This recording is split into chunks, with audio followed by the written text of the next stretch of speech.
தமிழக ஊடகங்களுக்கு எங்கள் நன்றி. இந்த சின்ன உடப்புல இருந்து தமிழக ஊடகங்களுக்கு எங்களோட கோரிக்கையை வைக்கிறோம். ஏன்னா எங்க கோரிக்கை இந்த தமிழக அரசோ இந்த நீதித்துறையை கேட்க போறது இல்ல. இந்த ஊடகங்கள் தான் இந்த தமிழகத்துல வாழும் அனைத்து தமிழக மக்களுக்கும் நீங்க கொண்டு போய் சேர்க்கணும். உங்களுக்கு சின்ன உடப்பு விமான நிலைய விரிவாக்க பணிக்காக நிலம் எடுக்கிறது உங்களுக்கு தெரியும். 2024 இங்க நாங்க இதே போராட்டம் பண்ணோம். இந்த ஊடகங்கள் தான் எங்களை தமிழ்நாடு முழுக்க கொண்டு சேர்த்துச்சு. அதன் விளைவா இந்த இடம் பாதுகாக்கப்பட்டுச்சு. நாங்க நீதிமன்றம் சென்றோம். அங்க வழக்கு நடந்துகிட்டு இருக்கு. நாங்க கேட்ட கோரிக்கை 94 சட்டத்தின் பிரகாரம் 2013 நில எடுப்பு சட்டத்தின் பிரகாரமும் எங்களுக்கு எங்களுடைய மாநகராட்சிக்கு உட்பட்ட இடத்துல 5 சென்ட் நிலமும் கொடுக்கணும். விவசாய நிலங்கள் பறிபோனவங்களுக்கு அதுக்கு ஈக்குவலா அவங்களோட வாழ்வாதாரத்துக்கு நிலம் கொடுக்கணும் கோரிக்கையை மட்டும்தான் வச்சோம். இப்ப அதை நிறுத்து போகணும்னா மாவட்ட நிர்வாகம் எங்களுக்கு எதிராக ஒரு பொய்யான தகவலை, சட்டத்திற்கு புறமான தகவலை நீதிமன்றத்துல சமர்ப்பிச்சிருக்காங்க. அதுல நாங்க வெறும் 65 குடும்பம் இருக்கிறதா சொல்லியிருக்காங்க. அது முற்றிலும் பொய்யான தகவல். இங்க 250 குடும்பம் இருக்கும். 250 குடும்பங்களுக்கான சொத்துகள், நிலங்கள் எல்லாம் இருக்கு. குறிப்பா இன்னைக்கு விவசாயம் பண்ணி விவசாய அறுவடைக்கு கூட நெல்கதிர்கள் ரெடியா இருக்கு. அதெல்லாம் இவங்க அப்புறப்படுத்தி வெறும் 65 குடும்பம் தப்பான தகவலை கொடுத்திருக்காங்க. ஒரு வீட்டுல 4 குடும்பம் வந்து குடியிருந்திருக்காங்க. அதை ஒரு குடும்பமா காட்டியிருக்காங்க. எங்களுக்கு அனைவருக்கும் வீடு வேண்டும், பாதுகாப்பான இடத்துல வேணும். எங்களுக்கு பெருங்குடியில நிலம் ஒதுக்குனதா நேற்று தாசில்தார் எங்கள்கிட்ட பொய்யான தகவலை கொடுத்து கையெழுத்து வாங்கியிருக்காரு. அது சட்டத்துக்கு புறம்பா வாங்கின கையெழுத்து. அவர் சொன்னது நீதிமன்றம் எங்களுக்கு போய் இடத்த சொல்லி நீங்க எங்க அமைந்து கேட்டா உத்தேசம் தானே அப்படிங்கிறாங்க. அங்க எங்களுக்கு பாதுகாப்பு கிடையாது.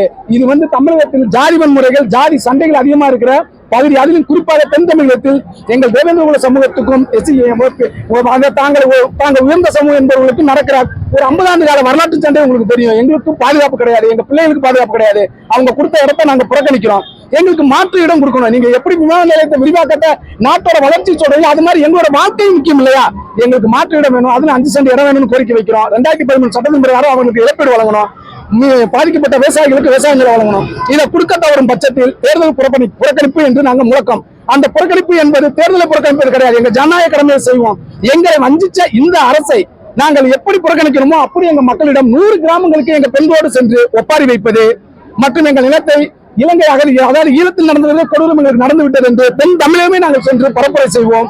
தமிழக முதல்வருக்கு எங்களுடைய கோரிக்கை, தயவு கூர்ந்து உங்க மாவட்ட நிர்வாகமும் உங்கள் கட்சியை சேர்ந்த மாவட்ட செயலாளரும் பேச்சை நம்பாதீர்கள்.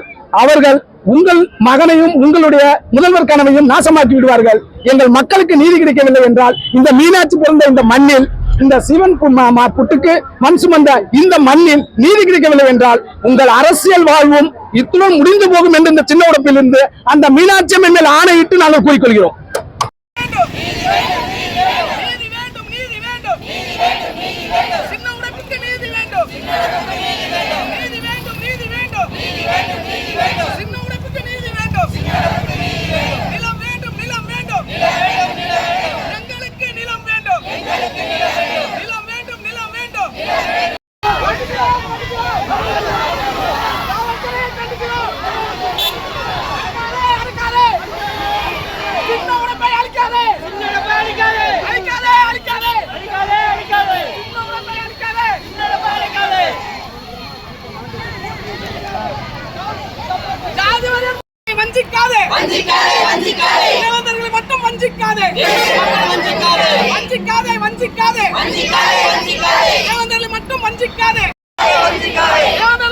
வஞ்சிக்காதே.